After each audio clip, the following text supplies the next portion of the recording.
Hi, I'm Roger Teeter. My wife and I started Teeter Inversion products in 1981.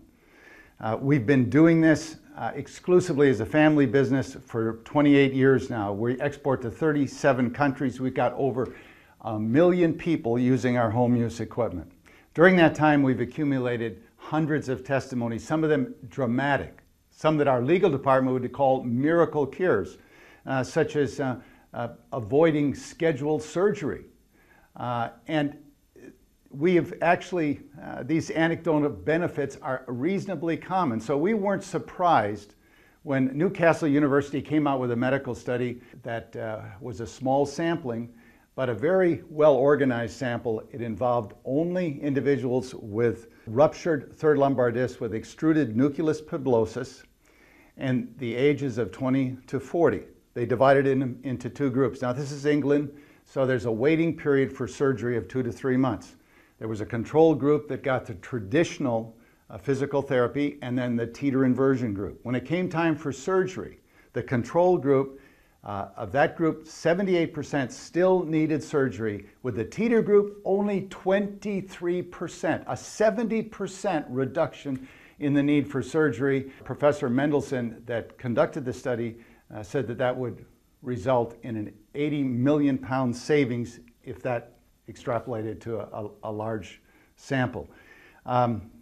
These dramatic results are really quite different than what you'd see if you pulled up a cross-section of traction studies on the internet. There's lots of them, over 30. And many of them show no results from traction whatsoever, no benefit. And yet there's a few that show dramatic results, like the Newcastle study, like our anecdotal experience. You know, so what's the difference?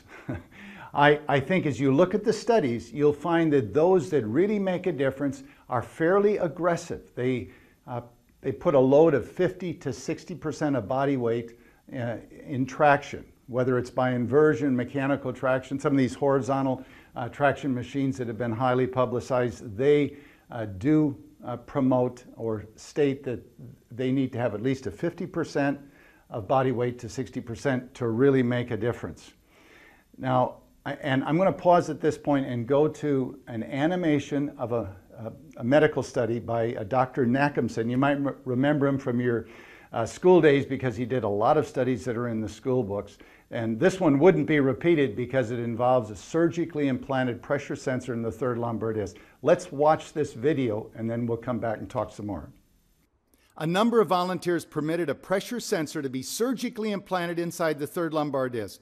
The bright light you see is the location of that pressure sensor. The pressure inside the disc in the standing position was set at a baseline of 100% and all other body positions compared to it. You see that 100% reading in the upper right-hand corner.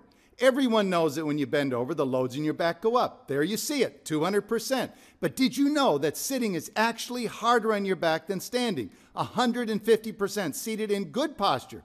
That's the way most of us work at a computer, 250%. But this is the shock. When you go to bed, the pressure in your back does not go to zero. You take 25% of standing body pressure to bed with you. That's because the last 25% is not caused by gravity. It's caused by the construction of the spine. Hundreds of ligaments and 140 muscles in 4 layers. These ligaments and muscles stabilize the spine, but they also hold it in compression like a lot of rubber bands.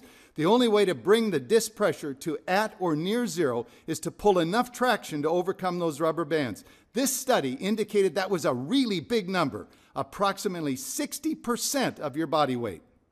That study, I think, is the secret to why traction why you need high forces in traction. You've got to pull a force equal to 60% of your body weight to decompress a joint. The ligaments and muscles that stabilize a joint are extremely strong. And you've got to open that joint up if it's going to be self-aligning. For example, let's just take this as a joint. Again, encased in hundreds of ligaments and muscles. You bump that joint out of alignment, overuse, misuse. It's actually held in misalignment by the ligaments and muscles that stabilize it.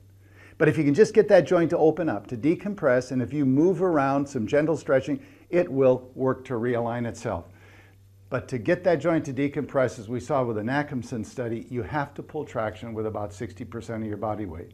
Of course, as a clinician, you can decompress that partly and then make a very easy adjustment to give the correction that you're looking for. So again, the benefits seem to require aggressive traction. And in the Newcastle study, remember, they were using full inversion for everybody involved except 2 or 3 which weren't comfortable, and they were all at least 60 degrees. And in our experience, with our over 1 million users, by actual survey, 50% of our regular users do go to full inversion. So if full inversion or high traction is the secret, why don't we see more studies like that? Well, there's really 2 reasons. One is fear of contraindications. You know, what about all that blood in the head? And the second one is the discomfort of the patient. I want to talk about each of those individually. You know, first of all, addressing the contraindications. This is very important. You need to interview the patient, be sure of that you're not doing any harm. That's the #1 responsibility of any clinician today, of course. But I'm going to make a statement. You know, and it's a statement that you're not going to hear from many company presidents because their attorneys won't let them make the statement. And I make this in all humility, and I thank God that it's true, and I mean that very sincerely.